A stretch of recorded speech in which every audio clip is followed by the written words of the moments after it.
तुम्हाला खोकला झालाय? 3 दिवसामध्ये खोकला घालवणारा घरगुती काढा आपण या ठिकाणी तयार केलेला आहे। आणि या काढ्यामध्ये कोणते घटक आहेत हे सविस्तर जाणून घेण्यासाठी हा व्हिडिओ तुम्ही शेवटपर्यंत पहा, म्हणजेच तुमच्या लक्षात येईल। चला तर आता आपण कृतीला सुरुवात करूया। आपण 2 घटकांपासून खोकल्यावर रामबाण असा उपाय तयार करणार आहोत।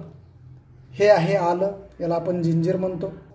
आल्यामध्ये अँटीबॅक्टेरियल प्रॉपर्टीज आणि अँटीऑक्सिडंट प्रॉपर्टीज मोठ्या प्रमाणात असल्यामुळे आपला जो खोकला आहे तो खोकला दूर करण्याचं, तसंच थ्रोट इन्फेक्शन असेल ते थ्रोट इन्फेक्शन दूर करण्याचं कार्य हे करत असतं। याच्यामध्ये अँटी बॅक्टेरियल प्रॉपर्टीज मोठ्या प्रमाणात असतात आणि त्याच्यामुळेच आपल्याला जर कोणत्या जंतूचा जर प्रादुर्भाव झाला असेल तर तो प्रादुर्भाव दूर करण्याचं काम ही हळद करत असते। आणि हळदीमुळे आपली प्रतिकारशक्ती सुद्धा वाढत असते आणि त्यामुळे भविष्यात जो धोका असतो तो धोका त्या हळदीमुळे कमी होणार आहे। चला तर आता आपण ह्या 2 घटकांपासून खोकल्याचा एक काढा तयार करूया। आपण गॅसवर 1 ग्लास पाणी ठेवणार आहोत आणि त्या पाण्यामध्येच आपण 1 चमचाभर साधारणपणे आपण हळद घेतलेली आहे, ती हळद आपण याच्यामध्ये टाकणार आहोत।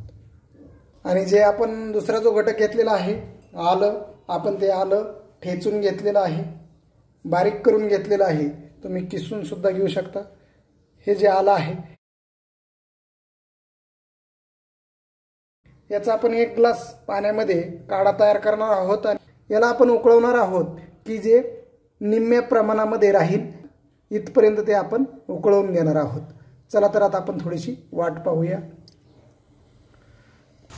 आपला काढा उकळत आहे, आपण पुन्हा एकदा थोडीशी वाट पाहणार आहोत। आपला काढा तयार झालेला आहे। चला तर आता आपण ह्याला गाळून घेऊया।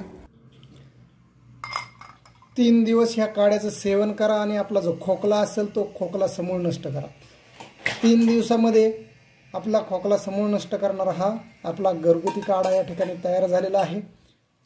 तर मित्रांनो, सकाळी अनाशेपोटी आणि संध्याकाळी झोपण्यापूर्वी जर ह्याचं जर सेवन जर आपण 3 दिवस जर केलं तर आपला कसलाही खोकला समूळ नष्ट होणार आहे। मित्रांनो, तुम्हाला जर हा व्हिडिओ आवडला असेल तर लाईक करा, शेअर करा, तसेच आपला चॅनल जर सबस्क्राईब केला नसेल तर सबस्क्राईब करायला विसरू नका। नवीन विषयासह आपण भेटूच, तोपर्यंत बाय बाय, टेक केअर।